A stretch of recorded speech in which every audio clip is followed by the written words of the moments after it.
to Unheard Sessions, filmed at the historic Douglas Theater here in Macon, Georgia. I'm Indigo, and today I have my friend, Zach Wilson. What it do? What it do?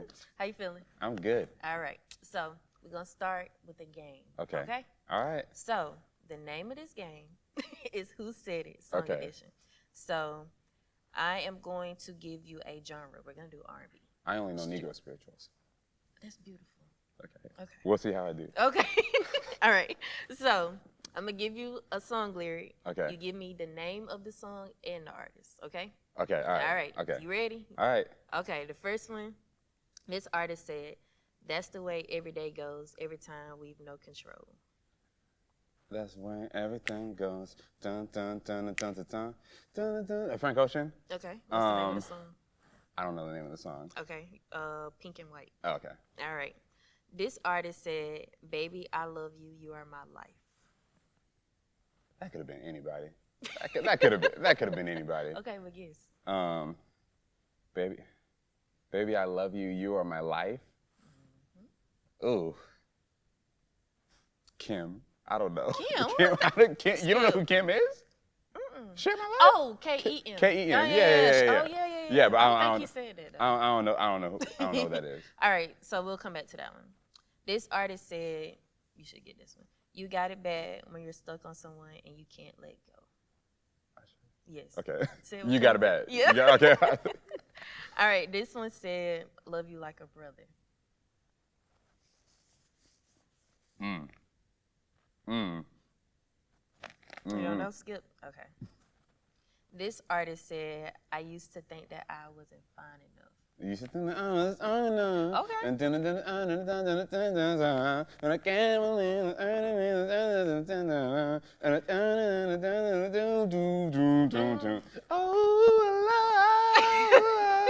never knew. Okay, what's the name?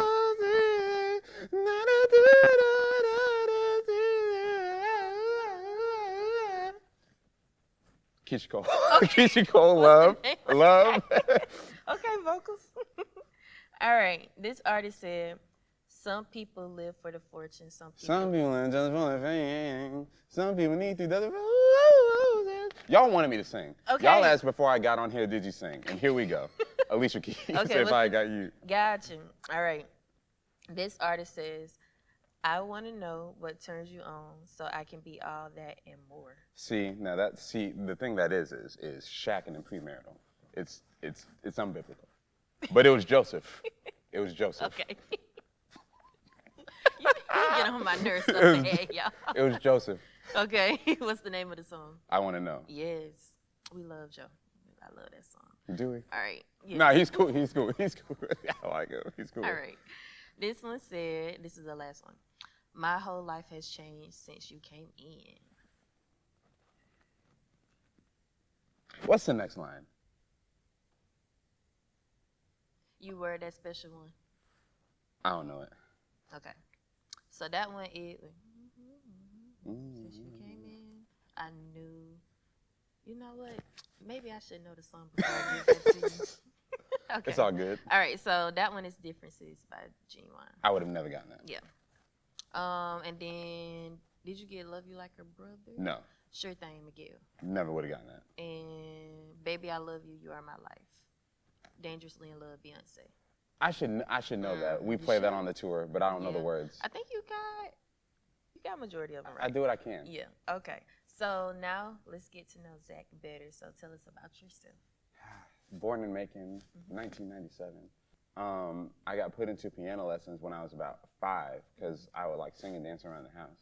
Okay. I thought I wanted to play guitar first, but my dad was like, "Oh, you're gonna do piano first." So I was classically trained, and then like I started playing at church when I was around 11. Went to school for jazz performance at Kennesaw State. Okay. And yeah, so currently I'm a full-time musician, and I play for a couple different groups. I'm my own artist, and if you want to dig into that a little bit more, but that's the gist. Okay. That's the gist. Yeah. Okay, cool. All right, so let's talk about collaboration. So as you started to grow and really come into your own musically, who are some people your musicianship has allowed you to collaborate with or cross paths with? When I really started to become a musician for real, I came across the Otis Redding Foundation. Yeah. So that was brought up to me, and it was the singer-songwriter camp. Okay, what's And it wasn't the Otis music camp. Okay. It was just singer-songwriters, just like, hey, we're just writing songs. So, you know, being with them, like that collaboration and the people in those, that was like when I really got to collaborate the most. Okay. Because all of us campers there, like, you know, we had to work together and, you know, write songs and help people perform them. I was kind of helping people write songs, but like, if anything, I was laying the foundation down. Gotcha. For songs, and then like if I wasn't doing that, then I was helping them perform or helping the performance and building the live arrangement, that sort of thing. Mm-hmm. So that was like, so doing the Otis Music Camp every summer, that's always big collaboration. Right. When you're in school, you're in a combo or like a big band every semester, so you're collaborating with, you know, with other students there, and, you know, helping people out on assignments and all that sort of stuff. Like me personally, you can be a solo piano player if you want to. That is not what I want to do. Okay. I like playing with people. I like playing behind people. I like helping things out. I like doing the performance. And so like I'm always collaborating with people in some sort of way. I want to talk about how things have progressed from you being a camper and now you're a coach. And Yeah. especially now that they're in the new Otis Redding Center for the Arts. I mean, you've seen everything change. Yeah. Let's talk about that. Yeah. It was so crazy. Like, you know, when the first camp that I was at was in 2011, there was no video on Instagram. So think about like how long ago that was. Yeah. And like Spotify and Apple Music definitely wasn't a thing. Mm-hmm. So there's no streaming. So the way that we interact with music is changing. The way that we interact with people have changed. Yeah. You know, there was no algorithm. There's no algorithm. It's like, you record a song, mm-hmm. you burn it to a CD, and you also put it on, this is just at the time, it's not necessarily the camp. Yeah, but you know, you have a CD, but like you can buy it on a CD, or it was the cool thing, if you wanted to, you could buy it on iTunes. Mm-hmm. But so much stuff has changed, like streaming, and then like, you know, streaming changes, like, you know, the numbers in the music, like how many people actually listen to it, or like how many people have access to it. Right. So that's a thing. But the camp itself and the foundation changing itself, you know, just way more resources, way more just like, how can we do it better? How can they bring the best out of the students that are there? Because, you know, they're like, at camp, there are people who have never sang a song in front of more than 5 people. Right. And there are people who are like, oh man, nah, this is for me. Like, I'm trying to, you know, like after this, I'm out of here. Mm-hmm. So, but it's always interesting, like, you know, every few years you get a new like batch of people. Right. So many talented people, and then there's so many people that get, that like, you know, they start as like just super introverted, and then they break out of their shells.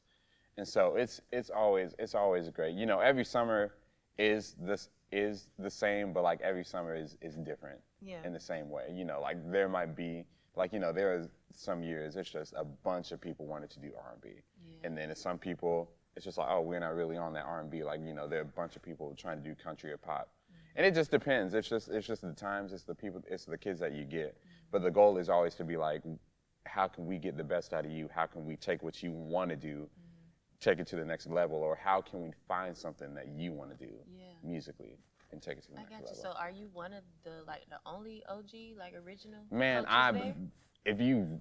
if you really want to do some calculations, I think I've been there the longest. Wow. I think I've been there the longest. Oh my goodness. Like I was 2011 was my first year as a camper.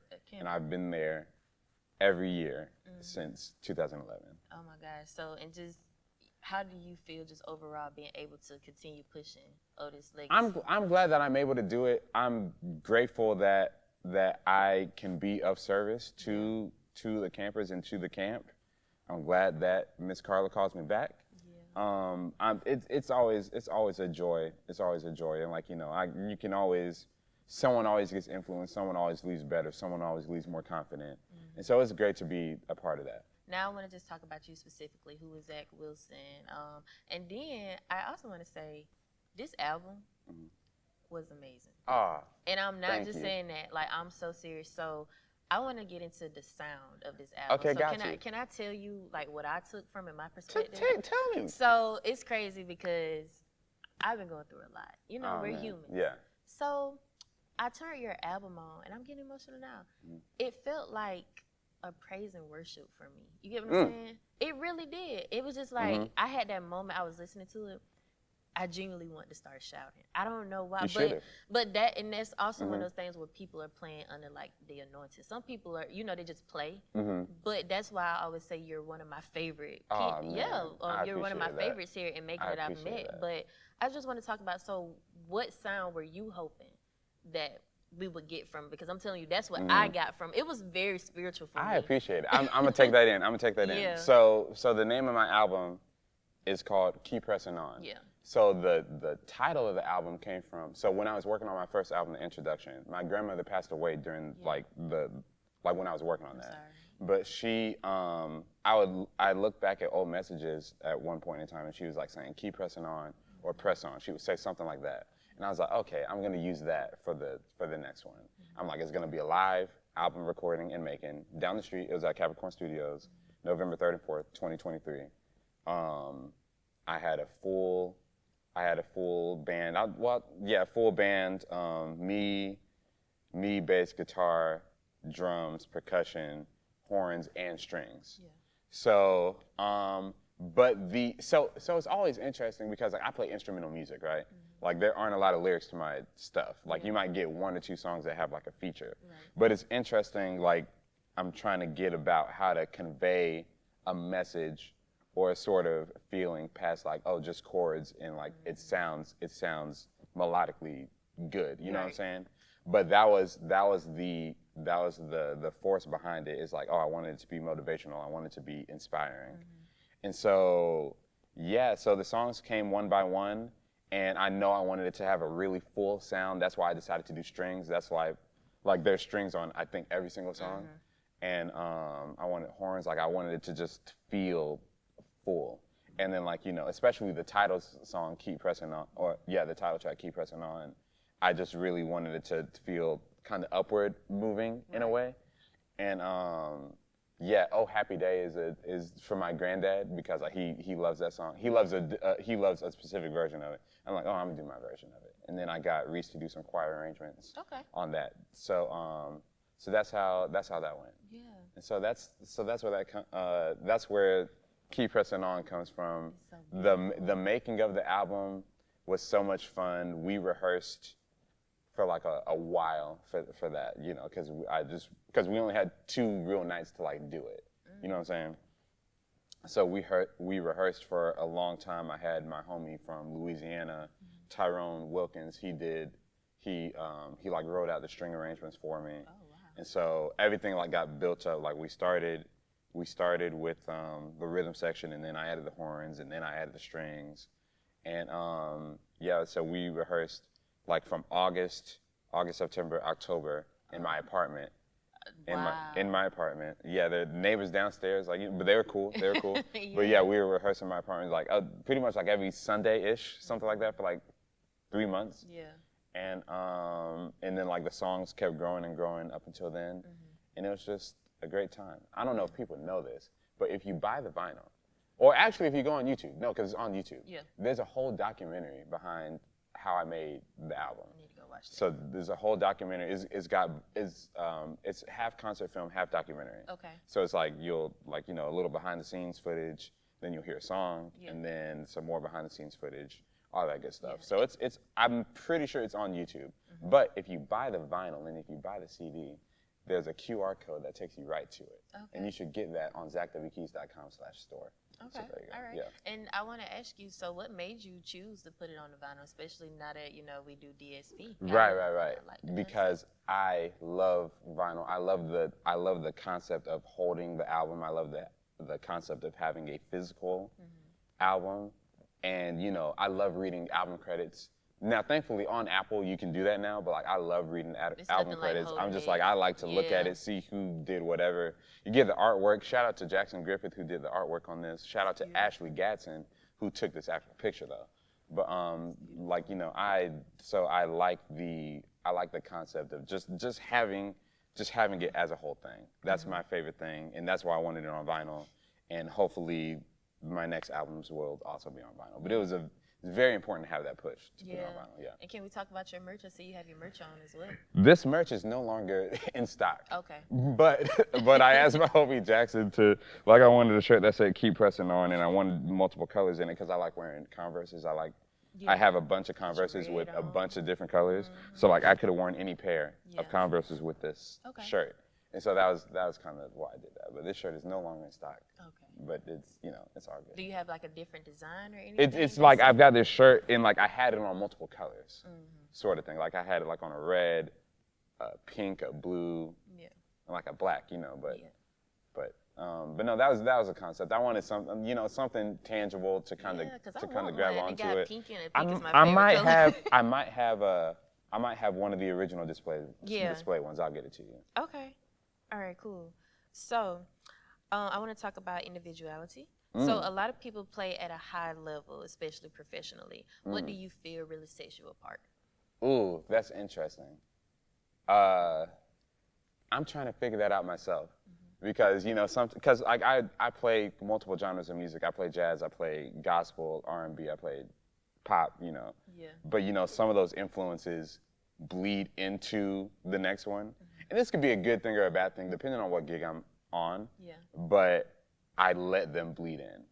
Like if I'm doing something gospel, like I'll let the jazz bleed in. If I'm doing something R&B, I'll let the gospel bleed in or whatever. So I love doing that, and sometimes, sometimes I just go for it. Sometimes I try things that are just off the cuff, the spur of the moment, and sometimes it might work. Sometimes it might go completely, downhill. But I enjoy sometimes you got to be spontaneous. I enjoy the spontaneity of it. Sometimes you've heard the same song multiple times. I'm like, oh man, like what if I change it? What if I try something different? You know what I'm saying? So I feel like that might be one of the things. And I just really just lean into my influences kind of wherever it may be. Okay. And another point that you had made is that you do love to collaborate. And I meant to ask you this.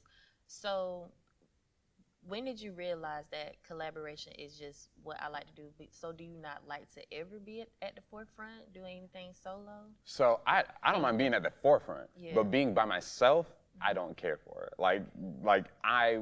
Like playing a whole concert by myself with nobody, I was like, no.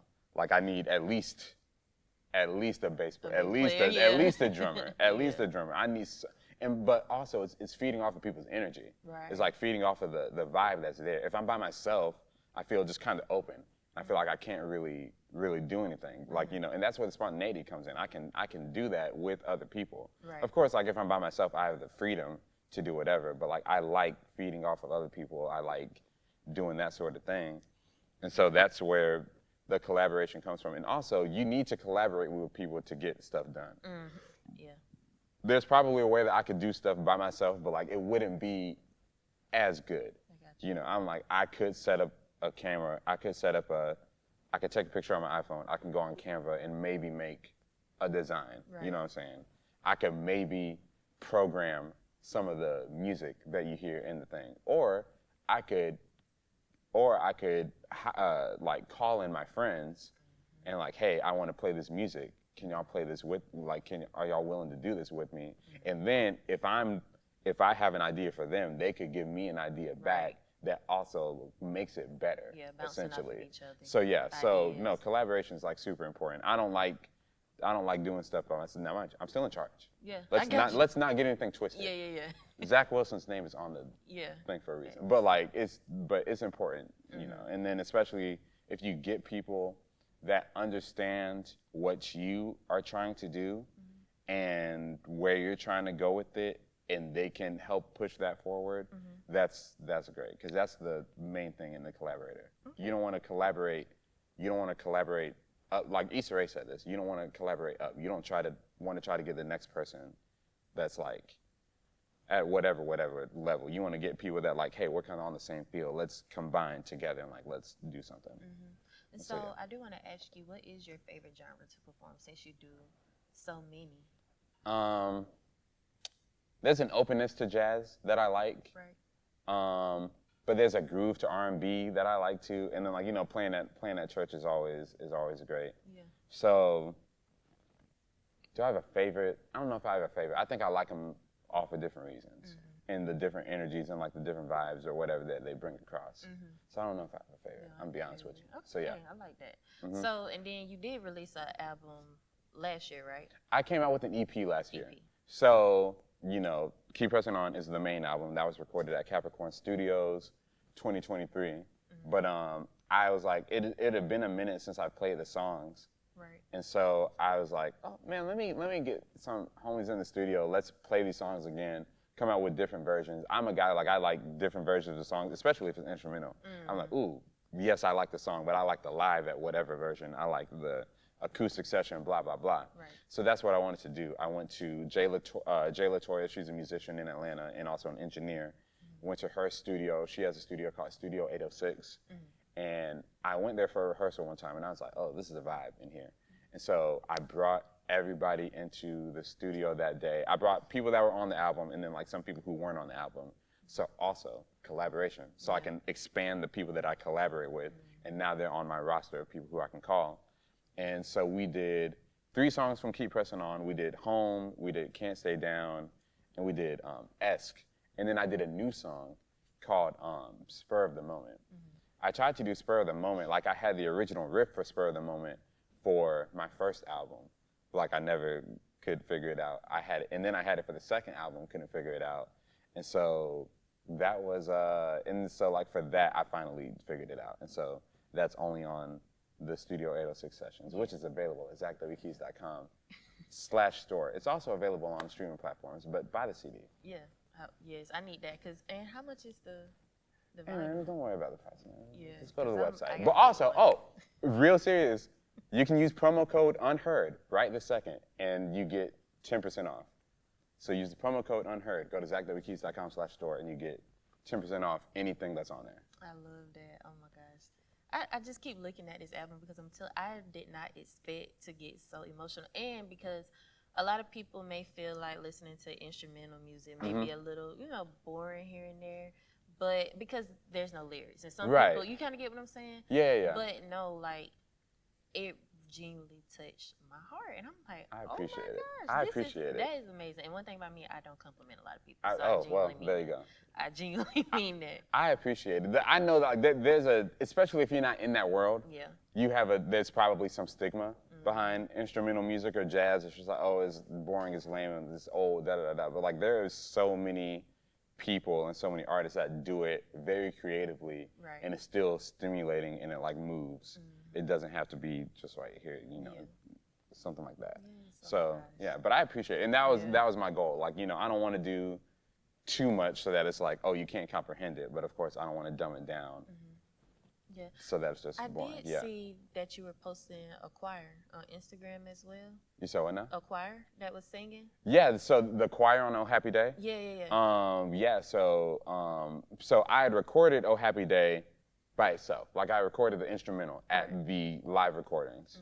But I wanted to add vocals to it. I was like, man, that would be great. Yeah. So I did like some kind of call and response sort of background vocals. Risol, he arranged the vocals for me, and I had some people come in like Warner Robbins and Macon crew come in and sing, and that's what that is. So what is your favorite song on the album? The intro song was, to me, because it was just so powerful when it came on, it immediately grasped my attention. So it was like, and it really set the tone of the, you get what I'm saying, of the album. So yeah, just off rip, I was just like, wow, like that reeled me in. So at that point, I knew, okay, I'm gonna sit here and I'm gonna finish this album from top to bottom. So the name of that song is called Can't Stay Down, right? Like, oh, it's like, oh, you can't hold me down, you can't, whatever. Like if you fall down, you get back up, sort of vibe. Fun fact, I came up with the original riff to that song in this building. Wow. So there was a performance that Vincent Muhammad had, Alaz. He had a performance here. It was the not the Juneteenth thing, but the what does he do? Real Talk. So he had the performance, and I just had the idea for this melody, and I had to go to the bathroom and record it on a voice message.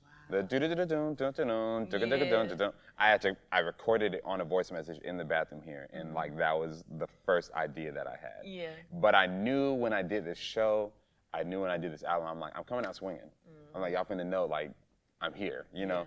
And so like at the show, cause like, you know, I can only put so much on the streaming platforms because it was like a longer it was like a longer intro. Extended, I like walked out in my all white, you know, whatever, like ready to. My name's on the flyer. Yeah. I'm here to handle business. Okay. So you know, it was a whole to do, but my whole intention was, I'm coming out swinging, and I wanted to sound like kind of like Contusion by Stevie Wonder. That's on the Songs in the Key of Life album. And I just wanted it to be, I wanted it to be busy. I wanted it to be hype. I wanted it to be like that. So that was my intention behind that. That is beautiful. I need to come see you perform. Hopefully soon. Soon. Yeah. So, I mean, are you planning on doing anything this year? I would love to. Yeah. There's nothing on the calendar. Yeah. But absolutely, I'd love to. Yeah, for sure. Yeah. And I do want to ask you, who is your favorite instrumentalist? Okay. Or album? So I'll tell you my favorite keyboard players, Robert Glasper, Corey Henry, rest in peace, Sean Martin, Herbie Hancock, and then Chick Corea is probably in there too. So are any of them, are you influenced by them in any aspect? Absolutely. Yeah. Absolutely. I take stuff from them all the time. All the time. But no, those are my favorite keyboard players. Yeah. So you mentioned that Robert Glasper is an inspiration to you, right? Okay, and you also open for him. So can you talk to us about that? Man, that was crazy. So, like, you know, I don't work for the foundation, but I work for the foundation. I'm a coach for the foundation. Yeah. I'm not in the office every day like you are. But, so anyways, it came down to, it was the concerts, the first King of Soul Music Festival. And what year was that? And this was in 2022. Okay. And you know, they hired some artists who believed in the vision for the center and for the foundation. And for one of the nights, Robert Glasper was the headliner. And Miss Carla and them asked me, hey, can you open? Can you play for him? And I'm just like, that's crazy. Yeah. Because before that, I've been seeing Robert Glasper in concert since 2013. You know what I'm saying? And so I just, and like I had just come out with my album, The Introduction. And so Justin Andrews, he's like, hey man, you're opening for Robert Glasper. And I'm like, hey yo, what? You can't just, you know. But man, it was amazing. It was amazing. He wasn't there to see the performance, unfortunately. He wasn't in the building yet. But I got to play my music for that crowd. You know, I did like 30 minutes. It was such a fun time. I was doing a lot of stuff from the introduction, and I did Dock of the Bay. That was the first time that I did Dock of the Bay. Wow. And so I was like, I got to do an Otis Redding tribute for this show. But Dock of the Bay, that is on Key Pressing On. That was essentially the first time that I did that, and so it was just an amazing time. And then, you know, afterwards we, like, you know, he was there. You know, our dressing rooms were kind of next to each other, and so I actually got to like really meet him and like really like build a rapport with him.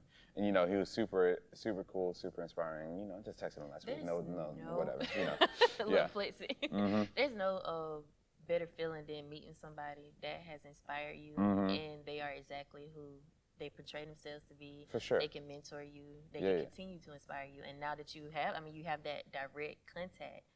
I know that he's cool. He's dope. But that was such a cool feeling. Yeah. Like if anything was like, even if all I got to do was just talk to Robert Glasper that night, that would have been cool. That would've been if all I got to do was just play my music for that crowd, that would have been cool. But I got to do both, and so it was amazing. That's good. So, so something y'all may not know about Zach, he's also a DJ. Hey man, DJ Zach Attack. DJ Zach Attack. So recently at the King of Soul Festival last year, you opened up for Manny Fresh. Yeah. How was that experience for you? So yeah, I started DJing. I bought the turntables like in 2019. And so I kind of messed with them for a little bit. And then during the pandemic, once I started working on my album, because that was kind of like my first album was kind of a pandemic project, because I'm just like, I can't be sitting here saying like, oh man, one day. I'm like, no, let's get it started. Yeah. And then I crowdfunded for it. I didn't know what I was doing. I'm figuring everything out as I go. So anyways, I put the turntables down. Yeah. I picked the turntables back up in like 2023. and I really liked it. And then by that time, the DJ software had kind of been updated. You could kind of do a little bit more, and I really liked it. And so like I put my kind of like my MD, like music director brain into DJing, and it's just so much fun. It's just so much fun, and you know, like I just spent so much time doing it, and so you know, I was kind of practicing and doing it. I've done a couple of DJ shows like on my own, and you know, here and there where I can, I just turn it on, and there we go. You know, have my turntables, have my laptop, and yeah. So the foundation asked me again, so they had the King of Soul Music Festival, and you know, it was New Orleans themed this year, so they had Preservation Hall jazz band from New Orleans, and then they had Manny Fresh, you know, who DJ'd, you know, Young Money, Cash Money, all that sort of stuff, but he's also a DJ, and so they had me open up the show, and I did a little set, you know, did about 30, 45 minutes, you know, so you know, a little something. Did you get to meet Manny? Yeah, yeah, cool people. Nice guy. Yeah. But no, that was a fun time. I love DJing. I'm done with keys in 5 years. I'm about to say, I'm just messing around. No. No, but I love DJing. Yeah. It's another. I'm trying to figure out how I want that to be like how I'm developing that into like my artistry or like the brand whatever, however you want to put it. Because like I do want to keep playing keys and DJing separate, but like when I do one, I still want you to know about the other thing. So, you know what I'm saying? Crazy idea, I'm gonna say it anyway. So is there a way that you could do that like into your music, like an album? I like thought them? about If that it. makes sense? I thought about it. Yeah. There's a possibility. Yeah. But like I said, I'm just like, oh, I want to keep DJ Zach Attack separate from Zach Wilson's like, you know, playing stuff. I'm not 100% sure, but it's not impossible. So we'll see. Yeah. We'll see. And then another thing I do like about your DJing style, you got like this like cool like R&B kind of feel to it, at least from what I've seen and everything. And so, would you say R&B is your overall favorite genre? And I only say that from what I've seen in those places. I think I'd be playing stuff that I hope that the crowd knows, because I can stay old school. I can stay in that old school disco realm if I wanted to. I can go gospel if I wanted to. I could go new stuff. You know, I open format is what you call it. But but like old school funk and old school disco, old school R&B, I know I can stay there for a long time. Because like I just, you know, grew up on that stuff. Yeah. And I just know that stuff, and like, you know, it just has such a vibe to it. Yeah. You know, but like, you know, I can do the hip hop stuff. Yeah. I can do, you know, whatever. So. What do you prefer? I love you just it feed all. off the I love crowd's it all. energy. Yeah. It really is, and like that's a thing that I'm still trying to develop too. But like feeding off of the crowd, knowing how to play the room, knowing what the situation calls for, but also still putting myself into it. You know what I'm saying? So I'm still working at it. So yeah. Okay. So what else can we expect from you this year that you would like to share? You don't have to share whatever you don't want to share. This year I'm trying to do my my trios album. The concept is it's my third album, and so I want to do a different trio for every song. So I've done some recording for it. I've done a few sessions, but I want to get that out. That's one thing. I want to DJ more. Okay. There's another side project that might come out that you might see a show about sooner or later. I don't want to give too much away, but like it's a side project. It's still a Zach Wilson thing. But like it's a different vibe than some of my usual stuff. I might do another season of the Major Keys podcast. Yeah. We'll see. I'm not sure, but you know. Okay.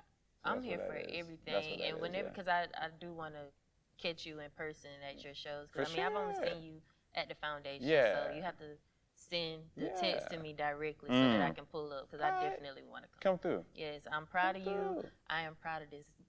I love this album. I have to get this album. Appreciate This is so beautiful. Yeah, like I said, I'm proud of you, everything that you do. I'm proud of the podcast. Appreciate it. And I really appreciate you for stopping by. We done?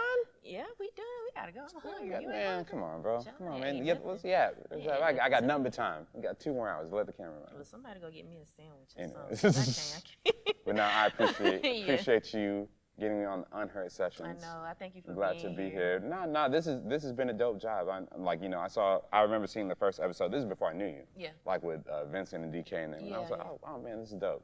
And then I was like, oh, okay, there we go. Thank you so So I'm much. just glad I got the call, man. I Glad appreciate got the you. call. We got to get you back too. For sure. As well, because we want to hear you play some keys. Hey, man, if you want to hear me right now, though, go to ZachWKeys.com, and you can get this album on vinyl. You can listen to it on the streaming platforms, but, you know, buying it on vinyl, and this is, you're going to really understand this. Like, you know, you can just click and watch the video, like for you. You can click and watch the video, or you can subscribe and you can send it to somebody. You know what I'm saying? And if you had a, you know, like any sort of thing that you could physically purchase, it's just like that helps it tremendously. Like, you know, so that's why I push the albums, even if you don't even physically listen to the CD, because I am an independent artist.